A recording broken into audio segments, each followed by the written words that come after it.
Hello, in today's video I'll show you how to clean or replace the filter on your DREAME Aqua10 Ultra.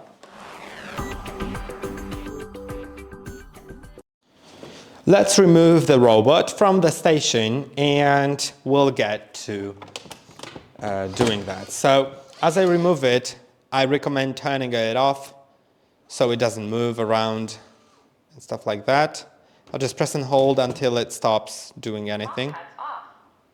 Okay, now it's off. As you open the lid right now, you can see it's attached with magnets, so super easy to open. You'll find the dust bin. Now press on this button, squeeze like so to remove it. Then here you have the dust compartment. And to open it, press here, and now it's open. Then you can easily remove the filter and clean it or replace it.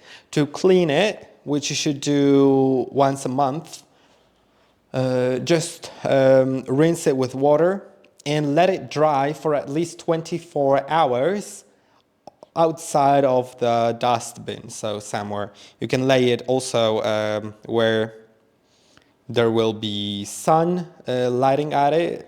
That makes the drying better, but also just anywhere for at least 24 hours to prevent mold. Then also remove the dust from the inside that you can see here and clean the whole dust bin. Once it's all done, make sure to put the filter back into place. It should be done so that it doesn't move here, because as I put it incorrectly, you can see it moves. If I put it all the way to the side, it stops moving to the sides. Now, let's put it back into the robot. It should click. Then close the cover.